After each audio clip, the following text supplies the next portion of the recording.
ஹே buddies, இன்னைக்கு நம்ம வீடியோவில் என்ன பார்க்க போகிறோம்னா ஒரு குக்கிங் வீடியோ தான் பார்க்க போகிறோம். அதுவும் இல்லாமல் ரொம்பவே சிம்பிளான 3 இன்க்ரீடியன்ட்ஸ் வச்சு உங்கள் வீட்டில் உங்கள் சின்ன குழந்தைகளுக்கு எப்படி நம்ம செஞ்சு கொடுக்கலாம் தான் நம்ம பார்க்க போகிறோம். அதுவும் இது ஹெல்த்தியான ஒரு ரெசிபி. நம்ம ஸ்வீட் ரெசிபி பார்க்குறதுக்கு முன்னாடி நம்ம சேனலை யாரும் சப்ஸ்கிரைப் பண்ணலைன்னா மறக்காமல் சப்ஸ்கிரைப் பண்ணிக்கோங்க.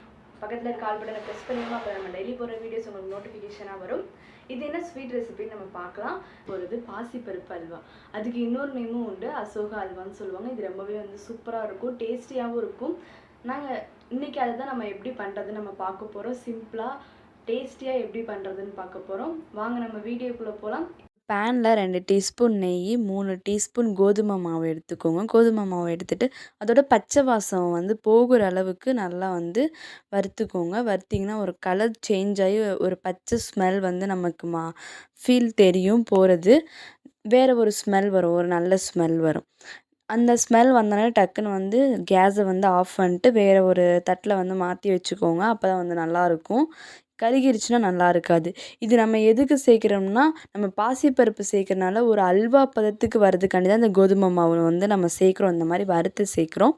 இதை எடுத்து வச்சுட்டு அடுத்து அதே பேனில் கொஞ்சோண்டு நெய் ஊற்றி உங்களுக்கு எவ்வளோ தேவையோ அவ்வளோ முந்திரி பருப்பு போட்டுக்கோங்க. போட்டுட்டு கொஞ்சம் நல்லா ஒரு ப்ரௌனிஸாக வர வரைக்கும் வறுத்துக்கோங்க. வறுத்து அதையும் ஒரு பிளேட்டில் தனியாக வச்சுக்கோங்க. முந்திரி பருப்பு, பாதாம் உங்களுக்கு என்னென்ன பிடிக்குமோ அது எல்லாமே இதில் போட்டுக்கலாம். ரொம்பவே நல்லாயிருக்கும். பாசிப்பருப்பு 1/4 கிலோ பாசிப்பருப்பை நல்லா வேக வச்சு இந்த மாதிரி மிக்சியில் போட்டு நைஸாக அடித்து வச்சுக்கோங்க. நம்ம மிக்சியில் போட்டு அடிச்சிங்கனாலே இந்த மாதிரி நைஸாக வந்துடும். அதோடு வறுத்த கோதுமை மாவை போட்டு நல்லா கிளறிக்கோங்க. கிளறிட்டிங்கன்னா நல்லா ஈவனாக கிளறிக்கோங்க. இல்லைன்னா திப்பி திப்பியாக ஒரு மாதிரி நிற்கிற மாதிரி இருக்கும், நல்லா இருக்காது. ஈவனாக நல்லா இந்த மாதிரி நான் கிளறுற மாதிரி நீங்கள் கிளறி வச்சுக்கோங்க. பாசிப்பருப்பை 5 விசில் விட்டு நல்லா வேக வச்சு எடுத்துகிட்டு அதுக்கப்புறமா அரைங்க. இந்த மாதிரி கிளறி விட்டுட்டு கொஞ்சம் நேரம் கழித்து நல்லா கொதி வரும். அப்போ கொதி வரும்போது கிளறி விட்டுக்கிட்டே இருங்க. இல்லைன்னா அடி பிடிச்சி போயிடும். நம்ம கரண்டி எடுக்கவே கூடாது, கிளறி விட்டுட்டே இருக்கணும். அப்பப்போ கொஞ்சம் நெய்யை உருக்கி வச்சுக்கோங்க. நெய்யை உருக்குனிங்கன்னா நிறையா இருக்கும்.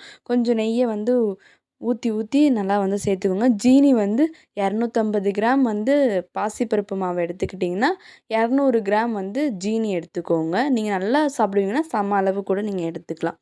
எடுத்துகிட்டு இந்த மாதிரி நல்லா கிண்டிக்கிட்டே இருங்க. நம்மளுக்கு இந்த பேன் ஃபுல்லாக இருந்துச்சு இந்த பாசிப்பருப்பு.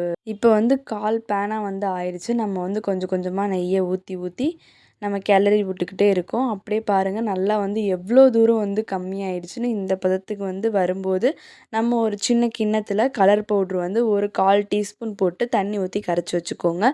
இந்த மாதிரி நம்ம இந்த பதத்துக்கு வரும்போது நீங்கள் அந்த இதை ஊற்றுனீங்கன்னா, கலர் பவுட்ரை கரைச்சி ஊற்றுனீங்கன்னா ரொம்பவே நல்லாயிருக்கும்.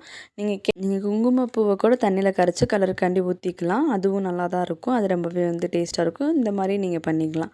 நீங்கள் இந்த மாதிரி கிளறிக்கிட்டே இருக்கணும். கலர் பவுட்ரு ஊற்றின பிறகு சட்டியில் ஒட்டாமல் அப்படியே உருண்டு திரண்டு வரும், நல்லா அல்வா மாதிரி.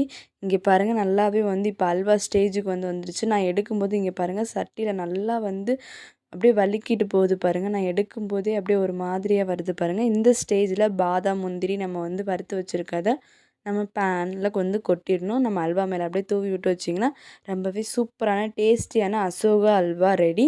3 இன்க்ரீடியன்ட்ஸ் ஈஸியாக நம்ம இதை செஞ்சிடலாம். இந்த வீடியோ பிடிச்சிருந்தா லைக் பண்ணிக்கோங்க. உங்கள் குட்டீஸ்க்கு செஞ்சு கொடுங்க.